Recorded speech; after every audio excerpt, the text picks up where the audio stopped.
Começa agora a Raiz da Solução Podcast. Fala, raizeiros! Estamos começando mais um episódio da Raiz da Solução Podcasts. Aqui todas as semanas trazemos conteúdo de valor e dicas práticas para o dia a dia do produtor rural. Meu nome é Matheus Barbaço e a gente te ensina o plano para chegar em 100 sacos por hectare. E hoje, começando mais um episódio da série Aprendizados de Vida. E hoje o entrevistado aqui é um dos sócios da Raiz da Solução, dos fundadores, João Vitor. Beleza? E aí, Matheusão, tranquilo? Como que você tá, Rapaz, meu parceiro? Tô empolgado, entusiasmado aí pra gente bater um papo sobre histórias de vida. E aí, tá preparado para compartilhar sua história do início ao fim hoje? Sempre, Matheusão. Para trabalhar na Raiz tem que estar sempre pronto. Show de bola.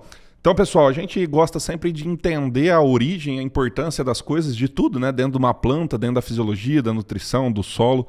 E nada mais justo que a gente começar. João, conta para nós um pouco da sua história, mas vamos por partes, né? Vamos devagar e começando lá pelas origens. Se você quiser contar um pouco dos seus avós, dos seus pais, da onde você nasceu, a primeira infância ali da sua vida. Bacana, Matheus, fazer uma retrospectiva da vida, né? Cara, sou natural de São Paulo, sou nascido numa cidadezinha do interior de São Paulo, chamada Olímpia. Hoje ela não é tão pequena assim, é uma cidade bem turística, tem... Ela é famosa. Alguns clubes de águas termais lá, Termas dos Laranjais, Beach Park, mas na minha época o Termas dos Laranjais era muito pequeno. Inclusive nós somos sócios de lá e o nosso título, se eu não me engano, é 75. Então é bem no início mesmo. Então, sou nascido na cidade de Olímpia, nasci no dia 3 de janeiro de 1990. E tenho como pai Júlio César Nunes Silva, minha mãe Janira Aparecida Machado de Souza Silva. Então, como que nasceu esse ser humano lindo aqui, Matheus? aí forçou, né? Aí é demais, né? Mas meu pai é do interior de Goiás, numa cidade que chama Itajá. E ele foi estudar em São José do Rio Preto, São Paulo. Foi fazer engenharia civil. E lá ele conheceu minha mãe. Minha mãe fazia matemática. E eles se conheceram lá e se casaram e tiveram a minha irmã. Chama Jaqueline, é mais velha que eu, 2 anos. Então, minha irmã hoje tem 36 anos e eu tenho 34. E depois me tiveram na cidade de Olímpia, São Paulo, qual boa parte eu passei a minha infância por lá. Meus avós maternos são da cidade de Olímpia, São Paulo. Minha mãe é natural de lá. E os meus avós paternos são de Itajá, da onde meu pai é, do interior de Goiás. Então, eu sempre tive uma infância lá e cá, né? Então, eu ficava um pouco no estado de São Paulo ali, onde eu fui criado, estudava, e nas férias eu sempre estava indo para Goiás visitar meus avós paternos ali, que foi onde eu tive meus primeiros contatos com a parte de agricultura. Não era fazendas, não era grandes cultivos, mas meu avô tirava leite, então tinha gado leiteiro, entregava leite na rua, então era leiteiro daquele de colocar na canequinha mesmo, entregar de porta em porta. Depois, com o avanço da tecnologia, da evolução das cidades, ele passou a entregar leite numa cooperativa no futuro, né? E por ali nós ficamos, São Paulo, Goiás e tal. Então sempre tive esse contato aí, pelo menos nas férias. Na minha infância, em São Paulo, por incrível que pareça, já fui jogador de futebol. Caramba, essa é novidade. Eu já fui jogador de futebol, inclusive jogava futebol de salão e fui federado. A gente falava na época que foi federado, nem sei se isso fala hoje em dia, mas o federado era aquele cara que tinha carteirinha, jogava em algumas competições importantes ali do estado de São Paulo, inclusive já fui campeão paulista de futebol de salão na capital de São Paulo. Então, quem diria, viu? Então já fui um atleta nessa vida. E com aquele sonho de ser jogador de futebol, mas achava que era bom, mas não era. Era bom, mas não era suficiente, vamos dizer assim, né? E acabei jogando um pouco de futebol de campo, mas enfim, não segui essa carreira. Meus pais se separaram uma época, então acabei indo morar na capital com a minha mãe por um tempo, tentei ficar por lá, mas cidade muito grande, não era minha praia, acabei indo morar com meu pai no interior de Goiás.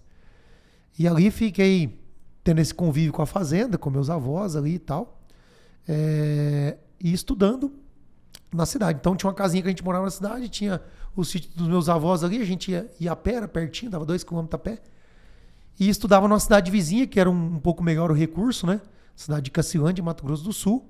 Inclusive foi a cidade onde tinha a Universidade Estadual do Mato Grosso do Sul, onde eu ingressei no curso de agronomia depois de prestar vestibular.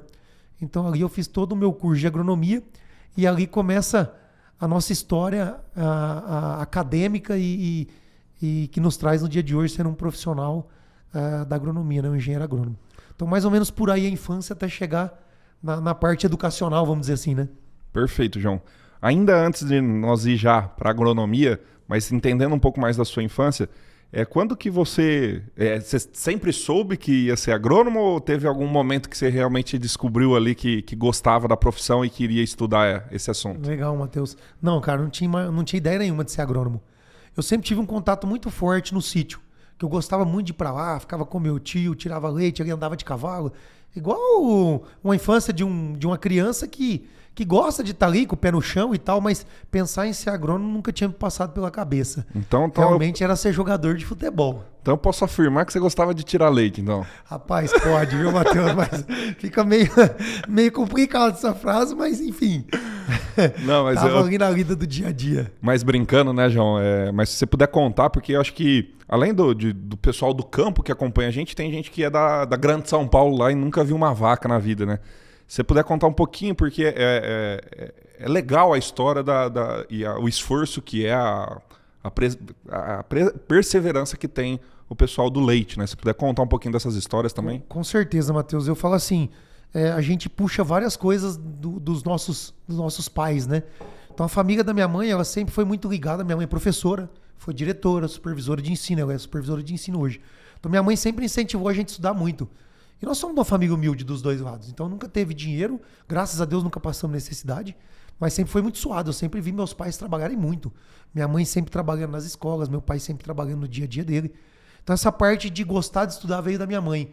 E ser um cara trabalhador, que é uma das coisas que eu acho que eu faço até demais, tem hora, é a parte do trabalho. E isso eu herdei do meu pai, que veio do meu avô.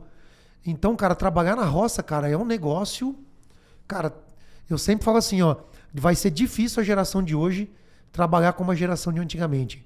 Não só porque hoje as coisas evoluíram e você trabalha mais com a cabeça do que com o esforço físico. Mas, cara, tirar leite era muito trabalhoso, cara.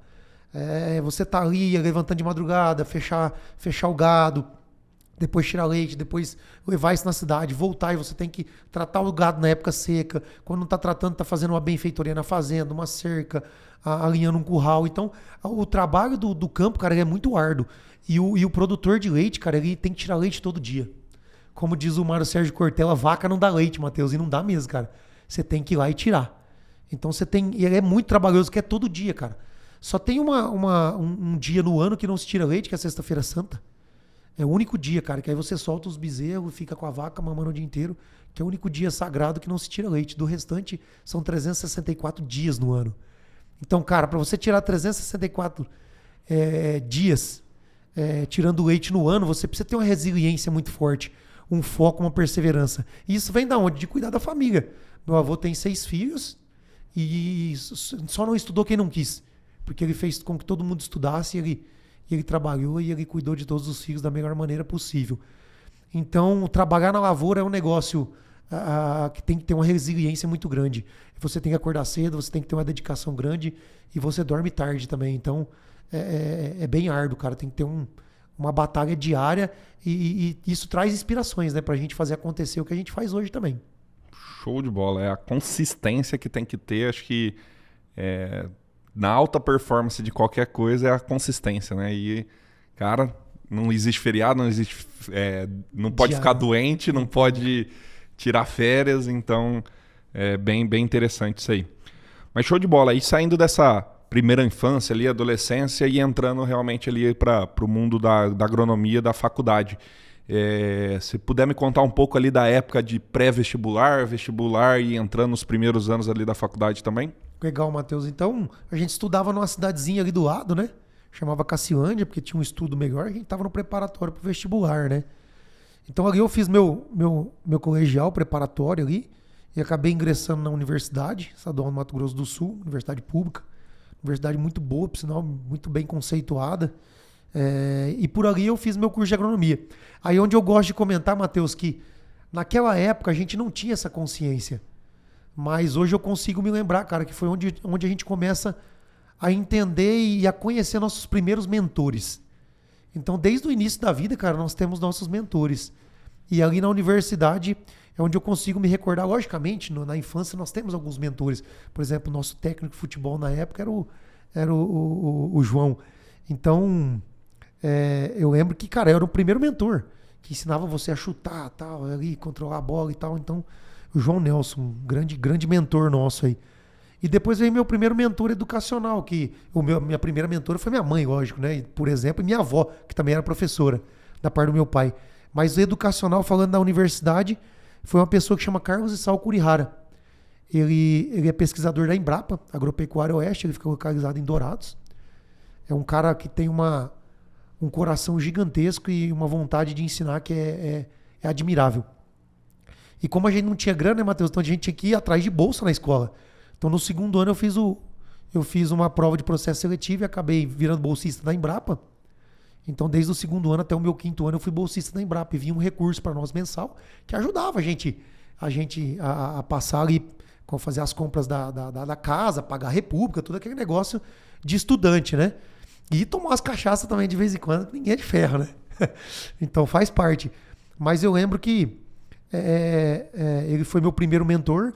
Depois veio a professora Luciana Maruyama, que era uma entomologista, é uma entomologista e uma nematologista, por sinal, muito boa. A professora de referência que tem aqui na faculdade. E ela foi minha orientadora. E aí ela que organizou meu estágio aqui na Bahia. Então eu conheço o Luiz Eduardo desde 2010. Eu fiz estágio aqui em 2010, 11 e 12, meus 3 últimos anos da faculdade. Inclusive foi um orientado dela, também da Universidade Estadual do Mato Grosso do Sul, que era gerente numa fazenda aqui, o Pedro, que também foi um grande mentor. Foi um cara que me ensinou os primeiros passos da fazenda, a contar estoque por princípio ativo da fazenda, a regular uma plantadeira, a soltar uma pulverização, a entender mecanismos de ação de produtos no campo, a ver uma parte mais fitotécnica da lavoura. Começar a ser um agrônomo de verdade com a botina no chão, que é o Pedro Salomão. Grande abraço aí pro Pedrão. Então, o que eu fazia? Eu vinha no final do ano para Luiz Eduardo, na fazenda, e no meio do ano eu ia para Dourados, na Embrapa.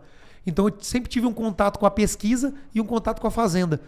Por isso que hoje eu falo assim que, com muito orgulho, eu posso dizer que eu sou um agrônomo bem completo, porque eu participei do processo da pesquisa e eu participei do processo de fazendas, que me tornou um agrônomo de campo. Então, por isso que essa é uma das minhas paixões pela pesquisa, que eu também tive esse contato. Aí eu acabei formando e fui procurar emprego.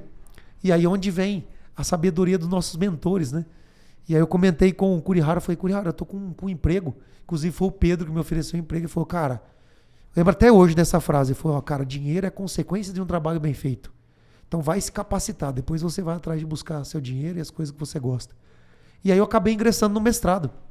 Fui para a Universidade Federal de Goiás, a UFG, hoje ela é a UFJ, que ela virou a UFJ de Jataí. E onde ali a gente teve os nossos vários professores ali, mentores e profissionais que a gente admira. Professor Paulino, que é um grande mentor, professor Timóteo, grande mentor, professor Cimério, que foi meu orientador no mestrado, grande mentor. Então por aí a gente vai conhecendo vários nomes. Nessa época conheci o professor Fagan, nessa época também a gente acompanhava o professor Paulo Arbex. Então nessa correria do mestrado aí a gente aprofundou mais ainda os estudos. E aí durante o processo do mestrado eu tive uma oportunidade de ir para fora, mas eu tive que fazer uma prova de inglês e não passei. Acho que é boa essa história, João, a gente explorar um pouco mais. Eu conheço ela, mas tem grandes lições de vidas nos perrengues que a gente passa e nos erros que a gente cometeu ao longo da trajetória, para quem estiver ouvindo a gente talvez evitar algumas coisas. O que aconteceu, João, que você teve a oportunidade para ir e não foi? Como que foi isso? Não, essa história foi dolorida, mas igual você falou, traz aprendizados, cara. Nós estávamos no mestrado, eu estava escrevendo minha dissertação na época. Geralmente ali nos últimos 6 meses a gente fica por conta de escrever a dissertação, fazer revisão bibliográfica. E aí, cara, apareceu uma empresa, eu não me recordo se ela é chinesa ou japonesa, eu não vou me recordar, mas era um processo seletivo para ir para o país no exterior, para mexer com drone, cara. Era DJ. Para trabalhar com drone, cara. Mas, cara, isso nós estamos falando 2013, 14, cara. Faz muito tempo, então. Hoje que os drones se falam mais, cara, isso em 2012, 2013, 14, a gente teve oportunidade disso aí. Mas como diz o outro, o cavalo passou arriado na porta, Matheus, e eu não consegui montar. tinha que fazer uma prova de inglês e a gente precisava tirar a nota 7. E precisava estar terminando o mestrado. E eu estava terminando o mestrado, fiz a prova, tirei 2. 2 ou 3, não me lembro. Mas foi um fracasso. Não sabia nem por onde eu começava. Sabe aquela parte de você tentar fazer a prova, colar uma linha do texto ali e tentar reescrevê-la ali, porque fazia mais ou menos sentido as palavras? Mas foi um fracasso. E aí eu falei, cara, eu não posso perder uma oportunidade dessa na minha vida mais, não sei o que vai vir pela frente. E aí eu fui, cara, vendi tudo que eu tinha, na faculdade eu tinha uma motinha, depois eu comprei uma estradinha, então eu acabei vendendo essa estrada, pedi ajuda pro meu avô, minha mãe foi no banco, pegou empréstimo e eu fui para Irlanda, cara. Botei a mochilinha nas costas e falei, cara, eu vou aprender esse inglês porque o cavalo não vai passar arriado 2 vezes. Já tinha finalizado o mestrado. Já tinha finalizado o mestrado, defendi minha dissertação e fui.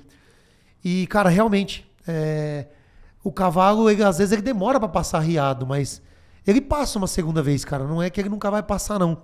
E ele passou esse ano. Então, depois de muitas coisas que aconteceram na minha vida, eu nunca usei o inglês. E acho que tem um mês, né, Matheus, que nós recebemos uma visita do indiano no escritório, que veio mostrar alguns produtos. Inclusive, nós estamos testando no nosso centro de pesquisa algumas tecnologias inovadoras, né, que a gente julga necessário ou atraente para nossos modelos de manejo.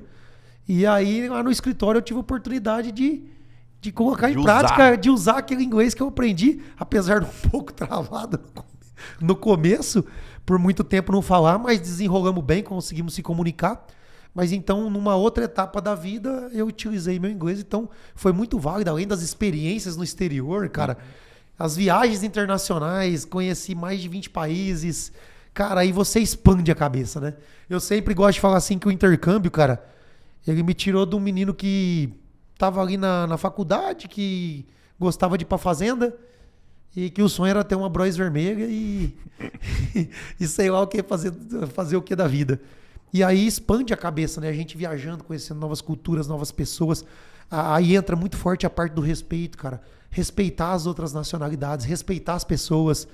E, cara, e muito engraçado, a única língua que nós tínhamos para comunicar era o inglês. Então, cada um tinha a sua cultura, mas a língua para se comunicar era única. Então, todos aprendem a se respeitar. Eu morei numa república com 7 pessoas, cara. Tinha gente da Croácia, tinha gente da Espanha, tinha gente da França. E é muito massa esse choque cultural, cara. Então, você cresce como pessoa 1000 vezes. O inglês, no final, cara, ele ficou pequeno perto das experiências que eu tive com outras culturas, com outras pessoas, com outras linhas de raciocínio, com outras religiões. E isso faz a gente crescer de uma maneira incrível, cara. Não tem preço. E se voltasse no tempo, eu faria exatamente igual, cara. Cheguei no aeroporto de São Paulo, Matheus. Minha mãe foi me buscar na volta. Falei, mãe, paga o almoço que eu não tenho R$1. E eu tava ganhando muita grana, porque eu trabalhava pra caramba. Trabalhava pedalando bicicleta, trabalhava lavando prato. Então esse espírito de trabalho eu sempre tive demais. E aí você ganha em euro, cara. E era muita grana, velho. Era muita grana, dava quase uns R$30 mil por mês, pra você ter ideia. Ajudei minha mãe a pagar o empréstimo no banco, ajudei a pagar as contas que eu tinha aqui no Brasil. E torrei tudo literalmente viajando. E foi a melhor coisa que eu fiz na minha vida. Que depois que eu voltei, cara, eu viajei algumas vezes pro exterior, mas a dificuldade é muito grande quando a gente tem uma moeda mais desvalorizada, né? E lá eu ganhava em euro e eu gastava em euro. Só que lá a qualidade de vida era muito melhor, financeiramente falando, para você gastar seu dinheiro. Então, tive essa experiência aí durante 2 anos que foi incrível e só tenho boas recordações, cara. Não, excelente. Eu acho que isso nos dá muito insight, muitos aprendizados e eu acho que não precisa nem fazer essa pergunta para você, se você recomendaria a turma fazer esse intercâmbio, acho que ficou óbvio aqui. Então, acho que viver experiências são únicas na vida e às vezes é a fase que você tem ali para conseguir fazer, né? Ô Matheus, e tem uma coisa muito massa no intercâmbio que é assim, cara. Tem lugar que você vai e que não tem como você descrever a sensação. Então, por exemplo, eu vou dar um exemplo simples, cara. Ver as estrelas no deserto do Saara. Cara, você pode ir lá no Google e digitar. Vai lá e digita. Estrelas do deserto do Saara. O deserto do Saara tem uma localização geográfica muito favorável para ficar mais próximo às estrelas. Então eles chamam de TV Saara, porque não pega internet, não pega nada lá, cara. Então a única coisa que você tem para fazer à noite é algumas danças típicas e subir para as dunas para olhar as estrelas. Mas, cara, é incrível. E se eu te falar essa sensação, não tem como você sentir o que eu senti. Então, só estando lá. Então, acho que viagens, experiências da vida é isso, cara. É sentir coisas diferentes, mas que só você pode descrever estando lá e fazendo essa sensação. Então, por isso que eu sempre recomendo, cara, viagem é uma cultura que você guarda, que não volta nunca mais, ninguém te tira. Perfeito, João. E, cara, é espetacular. E ainda antes de nós sair ali da faculdade, né, desse período da sua vida, se você pudesse realmente dar uma mensagem, umas dicas aí para quem tá cursando a faculdade ali e tá prestes a sair, ou tá no meio da faculdade, ou tá querendo entrar na faculdade, se puder dar algumas dicas aí pra turma. Mateus, eu falo assim, ó, Deus é tão perfeito que se ele fizesse nós voltar no tempo, a coisa ia ser diferente, mas ele não faz porque nós temos que evoluir, as pessoas precisam evoluir. Então, para evoluir, precisa ter as dificuldades do passado. Então, assim, brincadeiras à parte, mas se eu voltasse na faculdade, eu teria estudado mais química. Fica uma dica aí, galera. Vocês estão na faculdade, estuda química, porque vocês vão precisar delas. Não só química, mas se dedicar dentro da universidade.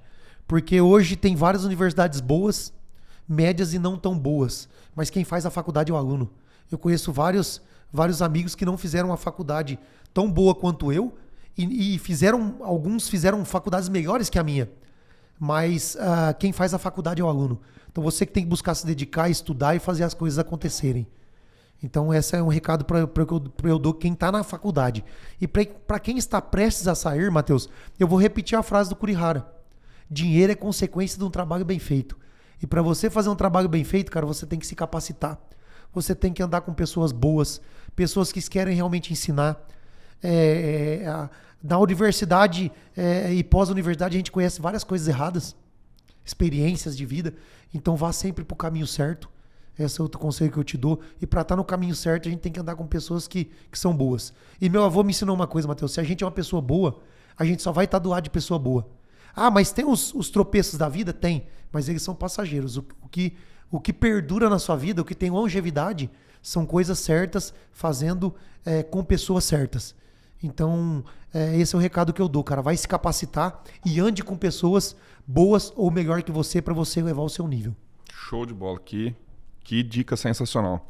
Ô, João, e pensando agora nesse momento de transição, que eu acho que é um desafio para a grande maioria das pessoas, como foi para você? Você voltou da viagem internacional, do intercâmbio, e como foi entrar no mercado de trabalho? Como você conseguiu? E as pessoas que têm essa dificuldade de fazer essa transição do estudo para o trabalho, que você poderia ajudar também? Bacana essa pergunta sua, Matheus. A primeira coisa que eu acho que na minha trajetória, quando eu voltei, eu tive sucesso. Primeira coisa, não ter pressa para procurar um emprego. Não pegar qualquer coisa que vem pela frente pelo simples fato de trabalhar. Aquilo tem que fazer sentido para sua vida. Ah, não, vou pegar aqui porque é o que a gente brinca dos kits babaca das multinacionais, com todo respeito, que eu trabalhei em várias. Mas é simplesmente pelo fato, talvez, de ter um carro, um computador, ser recém-formado, um bom salário, que é o piso do agrônomo hoje, aí você acaba partindo por um lugar que nem te dá tesão, cara. Então, assim, escolha aquilo que faz sentido pra sua vida. E foi isso que eu fiz, cara. E foi isso que eu fiz, que na época eu passei em várias multinacionais no processo seletivo, mas o que brilhou meus olhos, cara, foi uma empresa que chama Ímpar Consultoria, que eu tive 2 grandes mentores e a gente não fala chefe, a gente fala líder, né? Porque eles lideram pelo exemplo, que foi o Thiago Turoz e o Solano Cogodel, que são donos da Ímpar Consultoria da base de Tocantins. Foi 2 caras que me ensinaram muita coisa de lavoura, me ensinaram muita coisa como pessoas também, excelentes pessoas, família. Então os caras que eu sempre levo comigo, tudo que eles me ensinaram, e sempre vou honrar o nome deles, porque eu aprendi muito com eles. Então, escolher pelo fato que faz sentido para você, e não pelo dinheiro ou qualquer coisa nesse sentido. Faça aquilo que te dá tesão e aquilo que você quer, almeja um objetivo para sua carreira como profissional. A segunda parte, Matheus, é humildade. Porque, cara, eu era um cara recém-formado, mas eu tinha mestrado em inglês. E isso nunca subiu pra minha cabeça. Ah, porque agora eu tenho mestrado em inglês e sou formado, eu tenho que chegar jogando de líder ou num cargo muito alto. Não, cara. A minha humildade de aprendizado sempre foi muito grande. Apesar de eu ter uma experiência muito grande, eu já tinha passado por fazenda, eu já tinha passado pela pesquisa, eu já tinha passado pelo mestrado, eu já tinha inglês, então eu não era um agrônomo tão simples assim. Mas eu tive humildade de começar por baixo. Então eu fui trabalhar na pesquisa da consultoria para aprender da consultoria, que era a vontade que eu tinha. E ali, cara, por muitas das vezes a gente tinha um centro de pesquisa que era com arroz e soja semente na Lagoa da Confusão. e outro que era em Aparecida do Rio Negro. Então, Tocantins. Eu coordenava tudo isso. Então era muita parcela de pesquisa e a equipe era enxuta e a estrutura não era grande. Porque os meninos também estavam no início ali da pesquisa. Mas eu sempre tive humildade de aprender, de escutar e de tentar fazer aquilo que eu achava que era certo. E nessa de humildade, Matheus, eu lembro que várias vezes eu estava batendo estaca num banhado de arroz.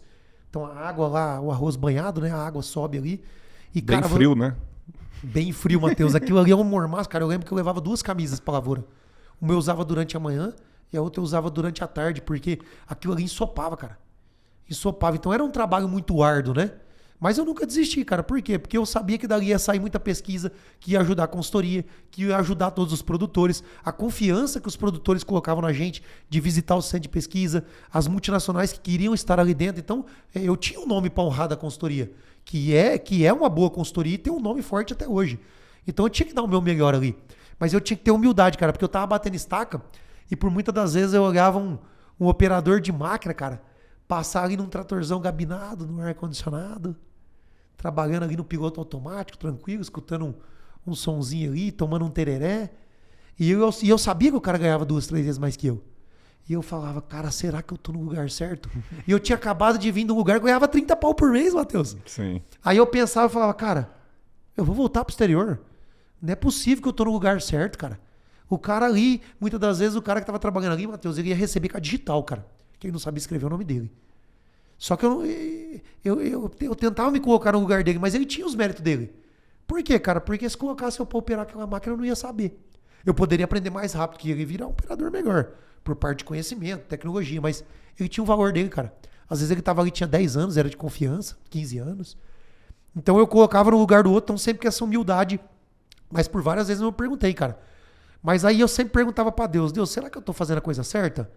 E aí eu ligava para alguns mentores, já liguei pro Kurihara, já liguei pro professor Cimério na faculdade, trocava ideia com a turma, liguei para alguns amigos, estudantes que também estavam passando pelo mesmo perrengue que eu conheci no mestrado. O Fura, que hoje é consultor ali no Tocantins, a gente trocava muita ideia, falava, cara, eu tô lascado aqui, velho. Tô batendo estaca aqui no sol quente, cara, como é que tá aí? Cara, tô fazendo, ele era melhorista de milho também, tô fudido também e tal, no bom sentido, todo mundo tava aprendendo. Mas então eu sempre procurava, cara, eu tenho um propósito de estar aqui, eu não posso desistir assim. E por ali eu fiquei durante 3 safras com a turma ali, aprendi muita coisa. Depois acabei sendo convidado para trabalhar numa multinacional, que era Produquímica na época, fazer o departamento técnico. E nessa transição ali eu tive meu primeiro problema de saúde. Então era para mim ter ido para Goiás, eu acabei tendo que ir para Bahia, essa é uma outra história, mas foi onde eu conheci vocês, cara. Sim. Você, o Leandro, e aí nós montamos a Raiz da Solução. Então tudo tem um porquê na vida, cara. Então saia com humildade, apesar de muito ou pouco conhecimento que você tenha, e tenta extrair o máximo das pessoas que estão ali para te ajudar.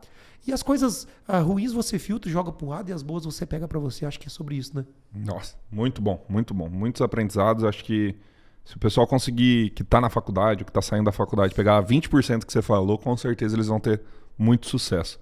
E eu acho que é legal a gente explorar um pouco isso, João. Eu sei que é uma parte um pouco até mais delicada, que é a parte do seu problema de saúde, que foi nessa transição da Ímpar para a Produquímica, que foi bem nesse momento, né? Então, se você puder contar para nós, fica à vontade para contar o que você tem vontade de contar, para a gente realmente entender que a vida não é fácil, né? Não é fácil, Matheus. A história, eu falei da Ímpar, mas a minha história sobre minha saúde e tal, os problemas que eu tive, começou lá com 14 anos. Eu tive um apêndice que estourou e não vamos achar culpados, mas foi por uma negligência médica que o diagnóstico demorou e acabou que essa apêndice ela estourou e teve várias complicações, então eu tive que cortar ali a parte do abdômen, fazer uma lavagem no intestino. Quem sabe do que eu estou falando ou quiser procurar depois o que é apêndice estourada vai saber a delicadeza da cirurgia. E eu me vi no primeiro momento assim de talvez ficar sem vida, cara. É bem complicado. E eu lembro do médico falar pra minha mãe que ele não garantia minha vida. Era cirurgia de imediato. E graças a Deus, Deus sempre foi bom comigo. E esse foi o primeiro sinal de bondade que ele deu. Que eu me recordo, porque deve ter tido outros, né? Mas sempre na dificuldade que a gente vê a oportunidade, né? Então, ali eu tive meu primeiro problema de saúde. graças a Deus, tudo certo. E 14 anos depois, exatamente com 14 anos eu tive, 14 anos depois, com 28 anos, que foi bem nessa transição, eu tive uma aderência no intestino. A aderência, ela foi causada por essa primeira cirurgia. Então, quando você tem a cirurgia, os seus órgãos, eles vão se modelando ali. Então, uma vez que você abre o seu intestino ali, o abdômen, ele pode causar essa aderência, que nada mais é que uma pele do intestino cola na outra, atrapalha o fluxo de alimento. E aí, nessa época, foi tentado fazer uma cirurgia robótica, mas estava muito complicado, muito complexo, e acabou tendo que cortar de novo. E aí é chamado de aderência. Eu fiz uma outra cirurgia com 28 anos. E aí em 2024 agora eu tive uma aderência da aderência. Então toda vez que você abre o abdômen ali e fecha, aquela cicatriz ela pode causar uma aderência, que é a cicatrização, é a evolução ali do seu intestino. A medicina não consegue explicar, porque cada organismo é um organismo. E aí eu acabei tendo que fazer minha terceira cirurgia, que foi a aderência da aderência. Eu fiz agora, no mês de julho. Outra cirurgia muito delicada, é uma recuperação muito lenta, muito onerosa, você passa muito mal, o intestino demora demais para se recompor, tem uma série de fatores. E, cara, e por isso que às vezes eu fico pensando assim, que pessoas de idade, Matheus, por isso que, dependendo da pessoa, a idade que ela tem, dependendo do risco e a situação de cirurgia que ela tem, ela não aguenta. Porque, cara, é um negócio que, cara, eu, por exemplo, com 34 anos, eu sou um cara que sempre fiz exercício, um corpo muito forte, cara. E teve vezes de eu parar e falar assim, cara, não tô aguentando mais isso aqui, cara. Aí vem a família, ajuda, os amigos e tal. Mas, cara, só você sabe o que você tá passando. É igual a sensação de viajar. As pessoas estão ali pra te ajudar. Tem muitas vezes que você fica estressado, cara, por querer sair daquela situação e não consegue. E tudo no tempo de Deus, cara. Então, tem uma coisa que eu falo que a gente comentou num podcast que a gente gravou recentemente, que eu sempre falo assim, Deus ele dá fardos pesados para quem tem as costas largas, né? Então, cara, tudo tem um motivo. Então, eu aprendi ao longo da vida, Matheus, é que se isso aconteceu, cara, tinha que acontecer.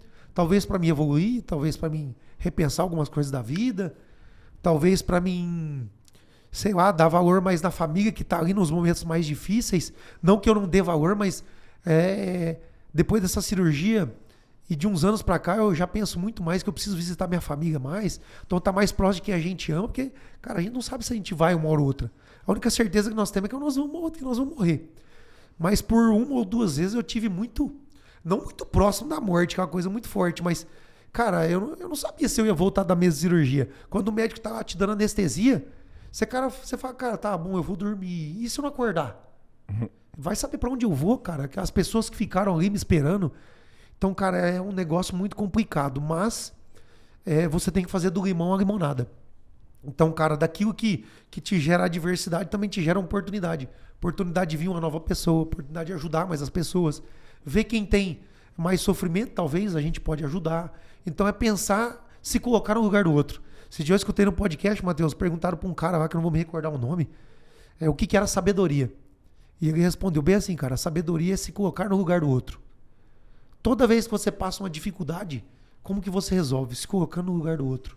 Ou se colocando no lugar de quem vai impactar essa decisão sua. Isso é ser sábio. Então eu acho que essas adversidades da vida, principalmente saúde, fez eu ficar mais sábio. E é assim que eu vou tocar na vida. Nossa, é uma história de vida impressionante, João. Pela força, pela garra, pela determinação, por tudo que você já viveu. E acredito que isso vai inspirar muita gente a que talvez esteja no momento ruim a criar força para continuar, né? Porque muitas vezes a pessoa está no fundo do poço e quer se enterrar ainda mais, né? Então, tudo na vida tem solução, né? Eu acho que a única que não tem é a morte, né? E nessa hora eu vejo, Matheus, que assim, o tal do preconceito que a gente tem, né, cara? Que a gente precisa evoluir sempre, sempre. A evolução é um aprendizado diário. Que, cara, por exemplo, nessas situações, cara, que você começa a entender por que uma pessoa entra em depressão, talvez por que uma pessoa desiste de viver. Então, são coisas que você vai entendendo ao longo do tempo por algumas situações que você passa. Então, você vê uma pessoa com depressão, cara, não é coisa não é coisa besta, cara. Isso não é um negócio que antigamente eu olhava e falava, isso aí é falta de serviço. Quantas vezes eu já não falei isso? E não que a gente se arrepende hoje, mas a gente precisa evoluir para nunca mais falar. Mas eu acho que é sobre isso. A vida você vai evoluindo e você vai se tornando uma pessoa cada vez melhor nas adversidades. Show. E aí, João, você teve esse problema da aderência, você ficou quantos meses internado lá? Cara, a primeira aderência que eu tive foi da apêndice, eu fiquei uns 40 dias. 40 dias depois, na UTI? Depois mais a recuperação. Sempre foi ali... 6 meses de recuperação. Mais ou menos o total dá uns 6 meses. Essa agora foi mais rápido e eu consegui fazer por robô. Então eu fiz a cirurgia em abril, em junho eu tava participando do Experience. Meio limitado ali das movimentações, mas estava lá. Mas foi mais rápido, foi 3 meses. E aí você tinha sido acabado de contratado pela Produquímica para atuar em Jataí, né? Em Jataí, cara. Voltar ali pra região, ia morar em Rio Verde. Isso que ano que foi? Isso foi 2018, Matheus. 2018, exatamente 14 anos depois. 2018. Não, 2018 você chegou aqui, pode ser. Isso. Que foi um pouco depois, eu cheguei de cirurgia ainda, exatamente. E eu só tinha pegado essa vaga para ir para lá porque era para ficar mais perto da família. Era um desenvolvimento de mercado em Jataí e em Goiás ali. Exatamente. Eu ia ficar sediado em Rio Verde, mas ia atender Jataí, Mineiros ali. Tanto é que eu dei uma volta ali por um mês com o Tanuri, que é um parceiraço nosso aí da vida profissional. E quando eu retornei, aí eu tive esse problema. E quando eu voltei da minha cirurgia, o meu gestor, que é um dos meus mentores, que é o Rafael Gil, já gravou podcast com a gente aqui. Um cara fenomenal, Rafael Gil. Obrigado aí, cara, pelos ensinamentos da vida. E aí ele voltou e falou, cara, o mercado de Rio Verde já tá aí, não poderia parar. E eu fiquei muito tempo fora de cirurgia. E agora eu tenho uma vaga pra você na Bahia. E, cara, eu cheguei de conta pra pagar. Hospital, aquele negócio e tal. Minha casa em Rio Verde que ficou fechada, eu tinha aluguel, um monte de coisa. E aí, cara, eu falei, bicho, você não tem pra onde eu ir, eu tenho que trabalhar. Beleza, me dá essa Bahia aí. Peguei contrariado, cara. Na época eu fiquei puto, cara. Rafael, cara, mas você nem viu eu trabalhar, velho. Como é que você me manda pra Bahia assim? E eu fiquei extremamente chateado, cara. Mas fazer o quê, né? É a vida. Hoje eu encontro ele e a gente brinca que essa história é a melhor coisa que ele fez na minha vida. E que Deus fez, que se eu não tivesse tido cirurgia eu não tava lá, enfim. E acabei vindo pra Bahia. E aí conheci você, conheci o Leandro nessa caminhada aí, até a gente montar a raiz da solução. E aí nessa época da Produquímica, eu acho que aí a gente se conheceu, né? E aí a gente, se afundou em estudar fisiologia, nutrição. Queria que você contasse um pouquinho desse começo da trajetória mesmo. Você já tinha fertilidade, já tinha bastante coisa, mas realmente acho que nós juntos ali começamos a aprofundar mesmo, a mergulhar nesse assunto, né? Com certeza, Matheus. Eu sempre, desde a época da graduação, então como eu era bolsista da Embrapa, eu sempre tive contato com fertilidade do solo e nutrição de planta. Sempre, sempre. Par de calcário, de gesso, de perfil, isso aí tudo. Sistema e tal, muita coisa aí. Muitas publicações, muito livro publicado de coautor, pessoal da Embrapa. Então, tem muita coisa bacana aí que talvez o pessoal nem saiba, né? Se pegar o currículo Lattes lá, tem muito artigo científico publicado, página de livro, um monte de coisa legal. Beleza. E aí eu entrei no mundo da fisiologia. E aí é onde eu volto a falar, Matheus, você é a média das 5 pessoas que você anda, isso é verdade. Porque, cara, na época eu era DM, que é desenvolvimento de mercado, eu era a referência técnica da Bahia. Eu era parceiro do Felipe, o Felipão, que foi seu gestor também, que você era RTV. Mas a nossa diretriz era andar com RTVs novos, porque os velhos já andavam com as próprias pernas, né? E o DM ele tem essa função de ir para o campo, ensinar o cara a ver uma lavoura, essa parte mais clínica da lavoura, posicionar melhor o produto, dar treinamento para os RTVs, dar treinamento para revenda. Então essa parte técnica eu sempre fiz ela muito forte. E é onde a gente começa a ter a similaridade com as pessoas. E eu me recordo, Matheus, não é puxação de saco, porque você está aqui, que eu não preciso disso. Mas eu me recordo que você era um cara que tinha uma dedicação muito grande, cara. De você fazer o mercado da garganta, que era uma região longe, era difícil, tinha que ir pra lá, dormir na vila, então rodar as fazendas ali. Então, quando eu ia rodar com você, a gente não ficava menos que 7 dias lá, porque tinha que justificar o combustível pra empresa. Então, dava uns 300 e poucos km, né, Matheus? Uns 400 aqui na garganta, km. 400 km. Então, a gente ia lá, não tinha como fazer bate-volta. A gente ia, ficava a semana inteira, às vezes pegava até o final de semana. Quantas vezes nós já fomos no final de semana na fazenda do Renan. E aí as afinidades, cara. Por que a gente ficava numa fazenda mais, numa fazenda menos? Mas eu via que você era um cara muito esforçado, cara. E assim, muito comprometido com o horário. Tinha que chegar no horário. tinha que atender o produtor com excelência. Por mais que na época você estava estudando, não tinha um conhecimento grande que você tem hoje, mas você tinha um comprometimento, cara. E ali eu me identificava, falava, cara, esse cara ele quer fazer as coisas acontecer. E, por incrível que pareça, tinha outros RTVs que na época reclamavam, só anda com o Matheus. Mas não é, cara. Você vai pegando afinidade com a pessoa e você quer andar com quem quer aprender. E não quer simplesmente andar por andar. Pô, eu me dediquei, nosso tempo é caro, a empresa sempre colocou a gente em boas situações de trabalho, mas para ensinar quem quer, cara. Quem não quer, sai pra lá. E você é um cara que sempre quis, cara. Então essa nossa afinidade, ela começou por aí, cara. Ela começou nos estudos, ela começou vendo um cara dedicado que queria aprender. E, cara, e nós mergulhamos a fundo na fisiologia. Eu lembro que a gente... uma vez eu te chamei pra gente pegar uma consultoria de arroz na Lagoa, lembra disso? Sim. A gente pegava... Eu acho que é legal contar essa história. O grupo Valker, um grupo aqui de Luiz Eduardo, sabendo que a gente tinha um know-how legal em arroz, que eu trabalhava com arroz na Lagoa da Confusão, na época da consultoria. Nós abriu a Nufeed, né? Exatamente, vou contar isso aí, cara. Então nós pegamos essa consultoria e como eu trabalhava com o carro da empresa, cara, é o tal negócio, né? A gente ter ética, ter compromisso. Então, cara, eu tinha o carro da empresa que eu usava no meu particular ali no dia a dia, mas dentro da cidade, né? Se eu fosse viajar, eu poderia usar, mas eu tinha que fazer uma requisição. Mas, cara, pegar uma consultoria para ganhar uma grana extra no meu tempo livre e usar o carro da empresa, cara, isso aí é sacanagem. E aí foi onde eu chamei você. Falei, Matheusão, tem uma empreitada para nós aqui, cara. Tem uma fazenda na Lagoa da Confusão para dar consultoria de arroz, mas eu preciso do seu carro. Como você era PJ, o carro era seu. E vamos fazer uma barganha aqui. A gente divide o dinheiro e aí você entra com o seu carro, eu entro com o know-how da consultoria e nós vamos aprender junto. E eu tenho certeza que você deve ter aprendido muita coisa de arroz, mas não só o aprendizado da cultura. Mas o que era bacana nessa época, Matheus? Nós começamos a nossa primeira empresa, cara. Chamava Nufeed. Inclusive, esse instinto empreendedor, cara, eu herdei de você e eu herdo até hoje. Você é uma referência, cara, pra mim na parte de como pensar numa empresa, como pensar fora da caixa. Isso aí, pra mim, cara, é inspiração. Isso aí eu falo com o coração mais aberto do mundo. E aí nós montamos a Nufeed. E aí a gente saía daqui, lembra, Matheus? Sexta-feira, depois das 5 horas da tarde, que acabava o expediente da multinacional, a gente batia até na Lagoa da Confusão, chegava lá de noite, dormia, rodava a lavoura o dia inteiro, voltava domingo e chegava aqui depois do almoço, porque na segunda-feira nós tínhamos que trabalhar de novo. E eu nem sei quantas viagens a gente fez dessa. Mas eu lembro, Matheus, algumas coisas nessa viagem que era marcante. Que era assim, ó, eu queria escutar podcast de coisa técnica, da Exalc, da ICEG na época, e você queria escutar podcast de mercado digital. Queria escutar podcast de empreendedorismo. E eu lembro que eu brigava contigo. Falava, pô, Matheus, esses podcasts chato de novo, cara. Bota aí, cara, nós estamos indo dar consultoria, cara. Aí você falava, mas nós temos uma empresa.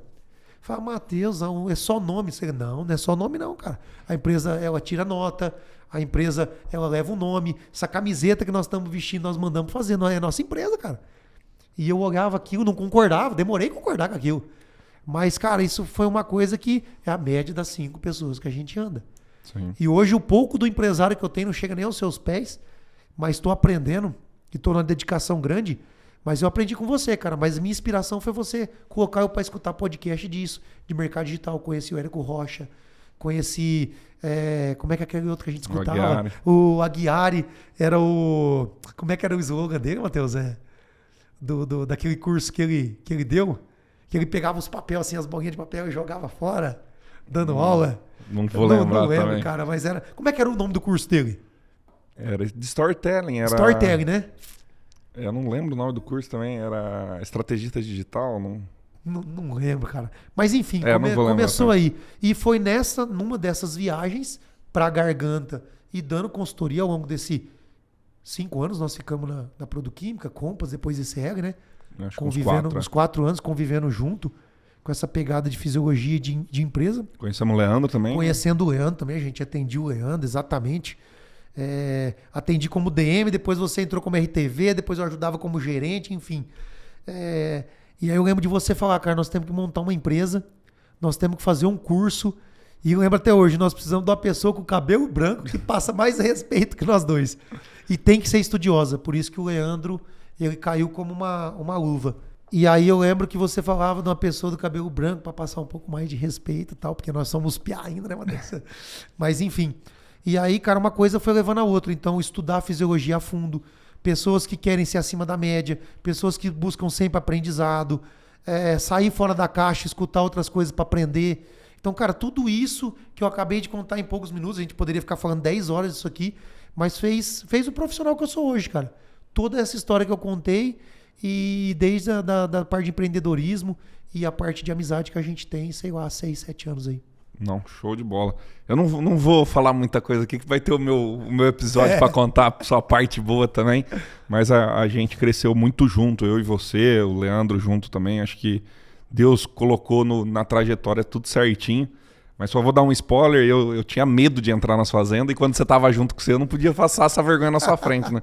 Então nós tínhamos que entrar junto nas fazendas. Matheus, folhear. Sai fora. Mas beleza. E João, e aí beleza, a parte da Produquímica, né, que virou Compass, depois virou ICL, a gente passou isso junto com o Felipe, que é uma pessoa maravilhosa. Sensacional, também. Um abraço pro Filipão aí, grande mentor também, tá louco. Um dos grandes mentores nossos.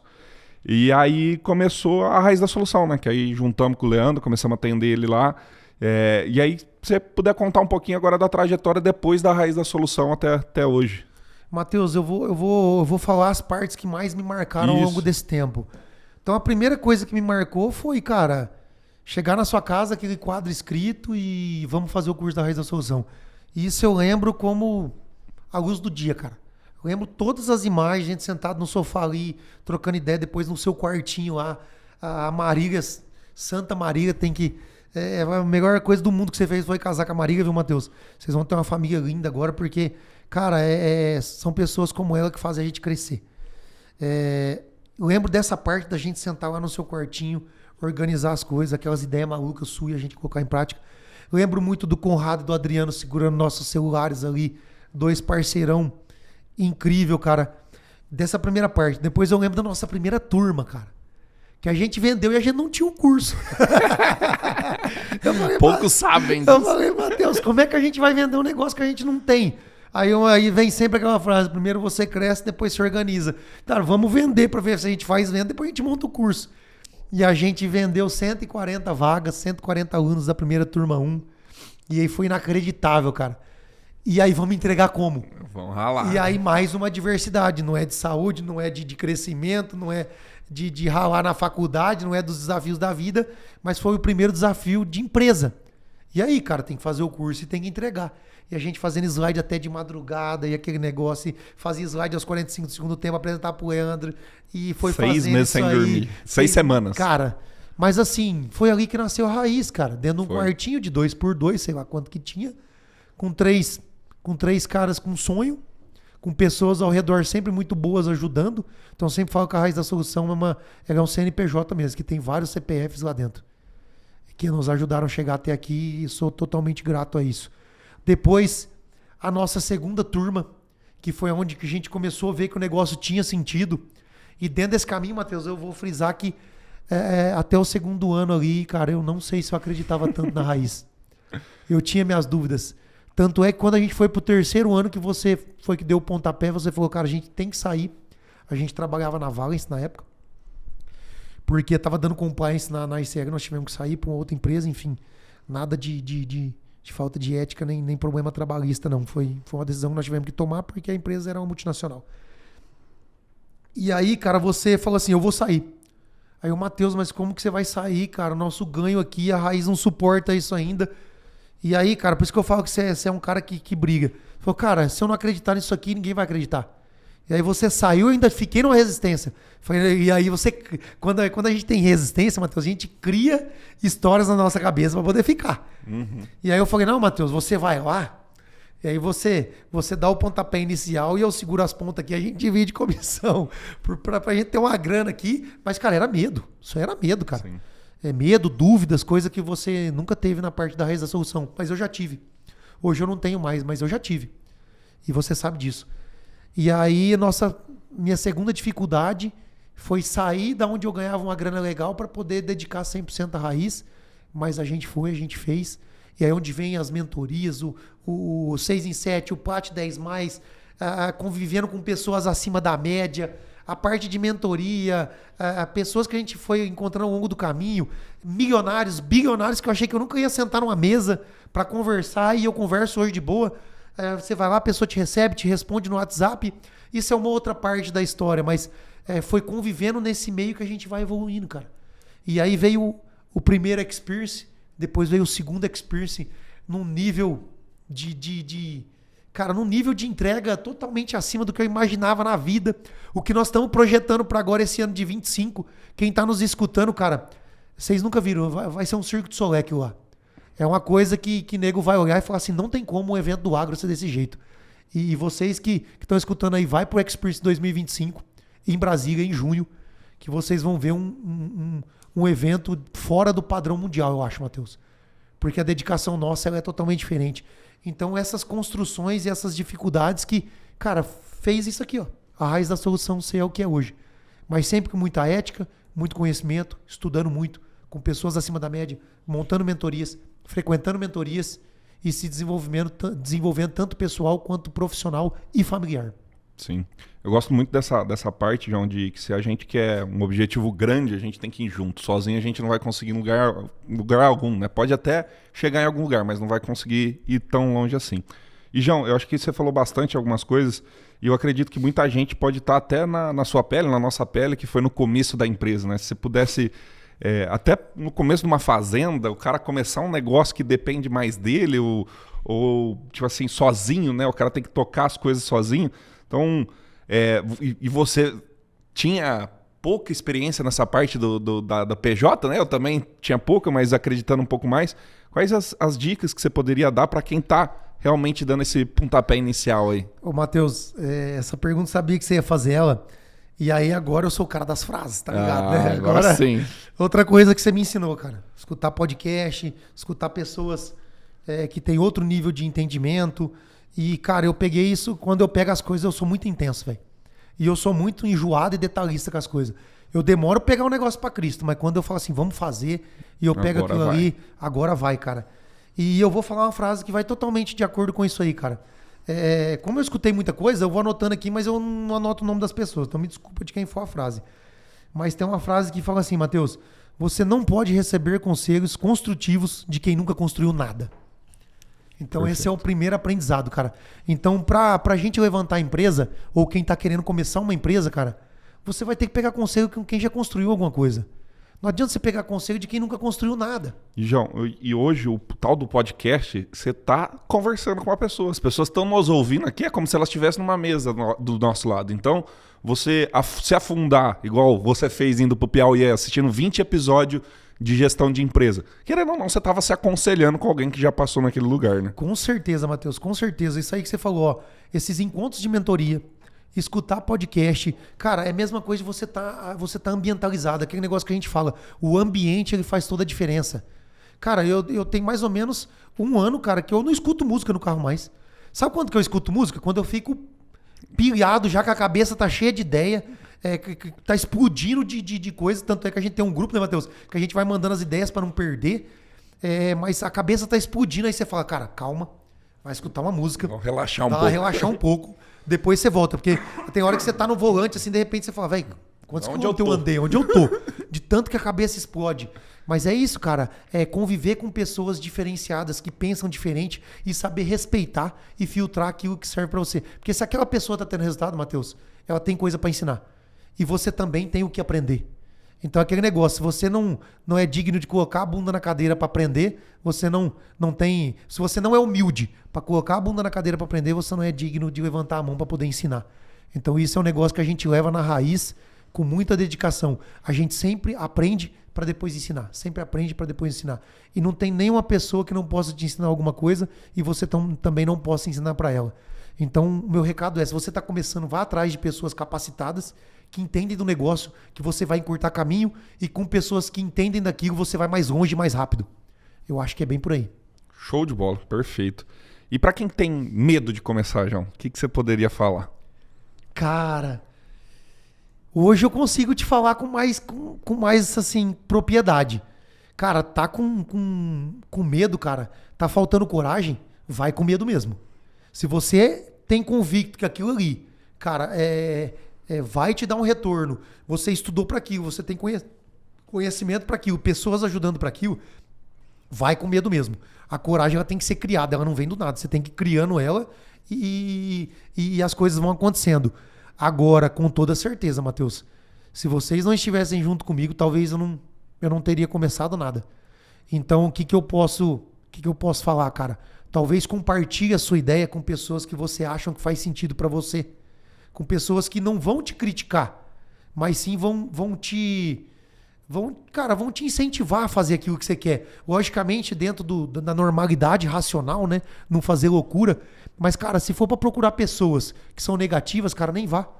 Ou se você escutar conselho de pessoas que você vê que tá querendo te colocar para baixo, escuta, filtra e vai embora. Mas procura sempre estar do lado de pessoas que te incentivam, com o racional mais dentro do possível. Mas, cara, é procurar a pessoa que vai te levar para cima. E se você tá com dificuldade, tá sem coragem, procura outras pessoas. Que você tiver com mais pessoas, cada um der um pouquinho de coragem, a coragem fica grande, mas ela é dividida.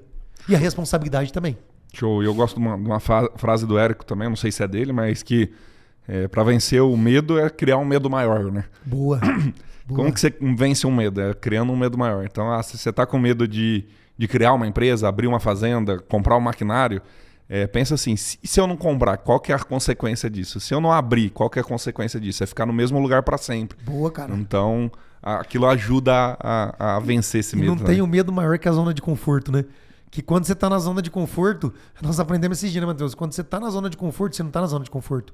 Você já tá no início do declínio da sua vida. Não existe nada estável, não né? Existe nada ou estável. Tá crescendo ou tá caindo. Ou tá caindo, exatamente. Ô, João, e depois para nós ir para a reta final, mas para ter a tradição do momento desaprender aqui, só para lembrar a turma, né, o que é o momento desaprender, é algo que a gente aprendeu recentemente, ou a gente tinha conceitos antigos e teve que reaprender. Então, desaprender para aprender de novo.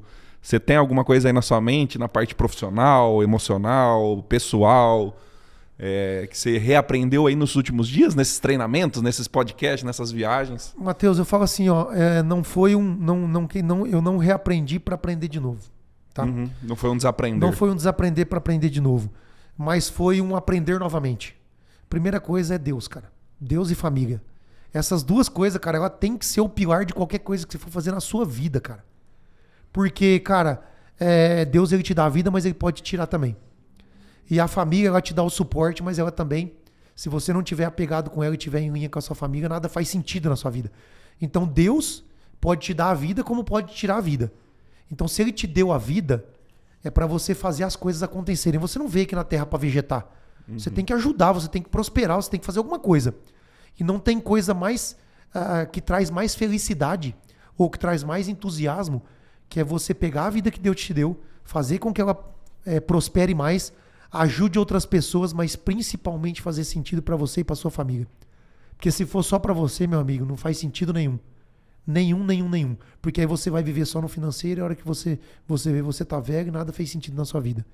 Então, essas duas coisas aí, cara, Deus e família, dois pilares que eu falo que não tem como. Então, não é um desaprender para aprender, é um aprendizado constante. E outra coisa assim, Matheus, que agora eu vou no desaprender para aprender.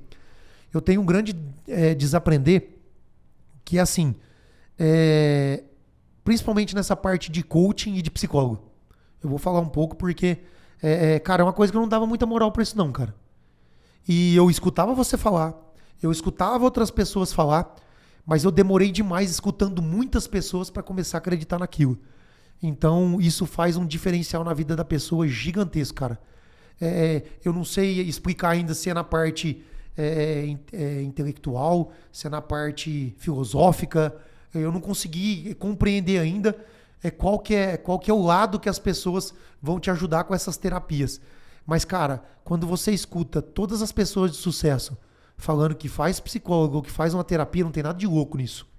Não tem nada de louco. É um aprendizado para o seu pessoal e para o seu profissional. Então, foi um desaprender gigantesco que eu tive e que eu comecei a colocar o aprender e agora eu vou seguir, cara. Legal. Exatamente isso. Tava com um dos sócios nossos também, o Vanassi aí, e a gente ficou bastante junto ali no evento do Érico e ele falou uma frase que faz muito sentido, né? Que é: onde tem resultado, tem aprendizado, tem algum fundamento. Então, se existe psicólogo, e se grandes caras usam psicólogo, a psicologia, os coaching, os mentores, para poder evoluir, esses caras chegam lá, então tem algum fundamento, tem alguma coisa por trás daquilo. Porque se não tivesse sentido isso, não era todo mundo falando que fazia, né? Exatamente, Matheus. E aí eu comecei a pensar numa coisa seguinte. Se eu sou mentor hoje, se eu sou um mentor de mentores, se eu tenho alunos, se eu tenho mentorados, eu sou um mentor. Então como é que eu posso ser um bom mentor se eu não tenho premissas de um bom mentor?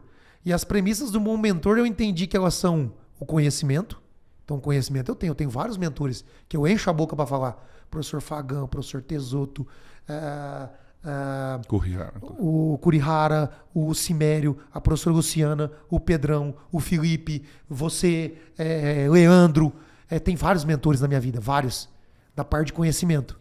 E aí, todas as pessoas que lideram pessoas têm mentores na parte pessoal espiritual. E na parte espiritual.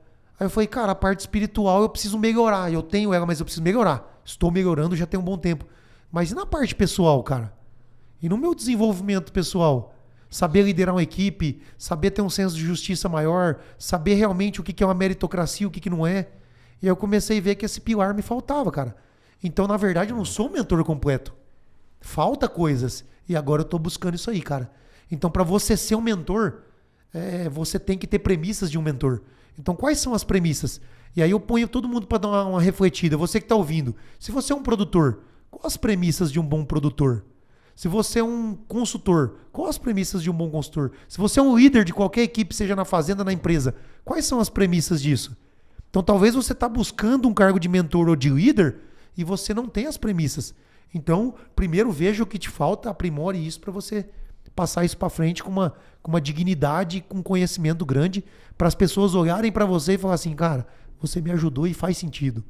Então, mas isso eu só consegui com pessoas boas, com mentoria, com Mind Master, e agora esse único pilar que eu falei para você que eu acho, pode ser que surjam outros, mas esse eu vou focar bastante em 2025. Não, excelente, muito boa essa linha de raciocínio aqui. Quais são as premissas? É muito boa mesmo, assim, acho que vou até levar para minha vida agora. Legal. E, João, então entrando na fase final aqui do episódio, eu queria que a gente falasse um pouco mais de futuro. Quais são os seus planos? Quais são os seus sonhos? Da onde você vê daqui 3, 5, 10 anos? Que você precisa dar check ainda na vida para falar assim do sucesso, né, de ter alcançado? Falar um pouquinho mais do que você imagina aí para o futuro. Beleza, Matheus. Então, só vou reafirmar. Sempre Deus em primeiro lugar. Então, cada vez mais ter minha parte espiritual alinhada com Deus. Então, rezar independente da religião. Você tem que crer em Deus e agradecer e pedir as coisas que você quer que se realize. Tá certo? O segundo é ter mais contato com a minha família. Porque nessa caminhada, cara, a gente como pessoas que se dedicam demais ao trabalho e querem fazer as coisas acontecer, muitas das vezes a gente pensa em quem a gente está ajudando, mas a gente esquece da família. Uhum. Então esse é um ponto que eu já coloquei. Esse ano eu já consegui fazer mais, mas eu quero fazer bem mais, é trazer minha família para mais perto, meus pais ficarem mais perto, visitar mais minha irmã, visitar mais meus pais, meus avós que ainda estão, minha avó que ainda está viva, meus tios. Então todas as pessoas da parte familiar têm um contato maior daqui para frente. Esses são os 2 pontos. A parte profissional não preciso nem falar, isso aí a gente não cansa nunca. Isso aí é o único pilar, Matheus, que a gente não precisa se autoavaliar novamente, que a gente é tarado por estudar e passar conhecimento. Mas tem algumas outras coisas. Essa parte do meu pessoal, é melhorar o meu pessoal, mas pensando em realizações pessoais agora. Estou construindo minha casa própria, então no mês 6 do ano que vem eu vou estar morando na minha casa. Tô com 34 anos, chega de morar em República. Chegou a hora, né? Para de ser mão de vaca. Parar de ser mão de vaca um pouco. E tô construindo uma casa, graças a Deus, é uma boa casa que eu vou ter uma casa agora para chamar de meu lar, né? As coisas que eu gosto, acho que isso é importante, levar os amigos. Até hoje eu só confraternizei em casa de amigos. Então eu devo churrasco, Matheus. Rapaz, se eu for fazer churrasco, para que eu devo churrasco que eu já comi na vida. Então eu tô com esse intuito. Vou ter minha casa própria, que é um sonho realizado. Outro sonho é cada vez mais a Raiz da Solução crescer. Então eu vou focar bastante na empresa e fazer ela acontecer. E, cara, uma coisa que eu quero voltar a fazer, cara, que tem algum tempo que eu não faço, é voltar a viajar. É voltar a viajar, não precisa ser no exterior, a gente tem muita coisa boa no Brasil, mas é o hábito de viajar. Como a gente foi crescendo, esse tumulto, muita coisa para fazer, eu fui acabando eu fui deixando para trás esse espírito que eu tinha de viajar, de conhecer novas pessoas, conhecer cultura, ter diferentes acessos, e a gente só faz isso viajando. Frequentar mais mentorias, tá, Matheus? Então, enquanto nosso financeiro tiver capacidade de estar investindo, a gente vai participar, porque só do lado de gente maior a gente vai crescer. Cara, eu acho que é isso, cara. Eu acho que se eu conseguir fazer isso aí em 2025, eu estou muito satisfeito. Esse ano, coisa que eu fiz foi palestrar em grandes eventos de terceiros. Fiz também, quero continuar fazendo, se Deus permitir, eu for chamado. Então é isso, cara. Show de bola. Não, foi muito bom o episódio, João. Acho que todo mundo aqui aprendeu um pouquinho mais da sua vida, mas também conseguiu se imaginar e aprendeu com sua história de vida. Acho que tem muitos aprendizados aqui hoje.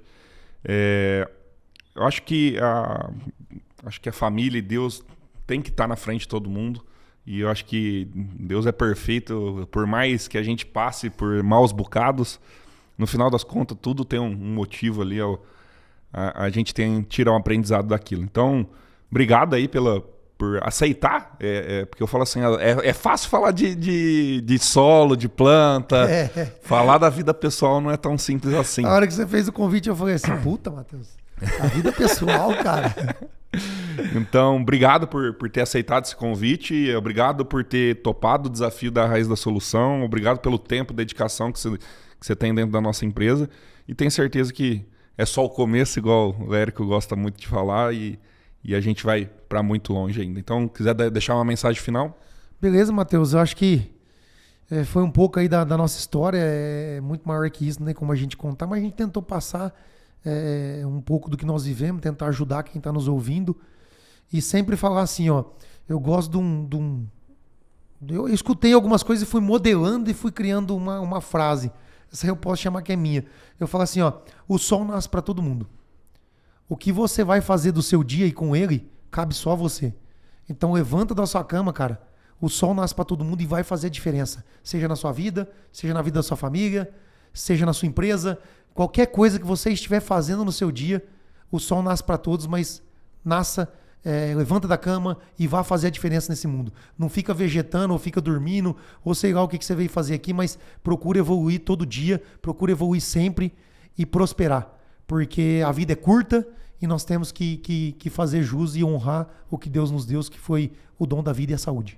Igual o Pablo Marçal fala, saia do caixão, né? É isso. Parece aí, tá boa. Todo mundo dormindo, tá enterrado.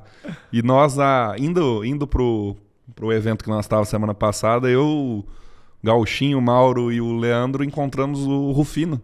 Olha só, o Geraldo Rufino. E ele fala muito disso aí também. Legal, cara, bacana. E ele falou muito se eu acordar amanhã, eu já tô feliz. Olha então, só. Muito bom. Show de bola, pessoal. Para quem gostou desse episódio e teve algum aprendizado, manda uma mensagem aí pro Leandro, pro João aqui nos comentários. Dê essa gratidão pra gente. Comenta o que você mais gostou de ouvir aqui, de aprender. Siga a gente nas redes sociais, João Vitor Agro, Leandro _ Solo Fértil, Matheus Barbaço e a Raiz da Solução. Compartilha no grupo de WhatsApp com pai, filho, tios, todo mundo que é do agro, e a gente precisa realmente passar essa mensagem para o máximo de pessoas possível. Obrigado pela companhia até o final aí, para quem está dirigindo, está na academia. E tamo junto. Vamos ter muita coisa nesse ano que está por vir, que nós está em 2025 nesse episódio. Vai ter o Experience desse ano, não deixa de participar. Já deve estar em aberto a turma da Gisele. A gente vai ter nossa nova turma do curso A Raiz da Solução. Hein, Matheus? Tem coisa, viu? Tem muita coisa para sair esse ano. Igual eu falo, se 2024 foi o melhor ano da minha vida, eu acho que 2025 tá prometendo muito também. Bacana. Então, show de bola. E apesar de tudo, nós temos que ir pro campo, né, João? Porque nós não ganha dinheiro aqui sentado conversando. Então, como diz o Filipinho, como é que ele fala? Cobra que não rasteja não engole sapo. Então, bora pra terra, bora olhar a planta. Então, bora pra lida!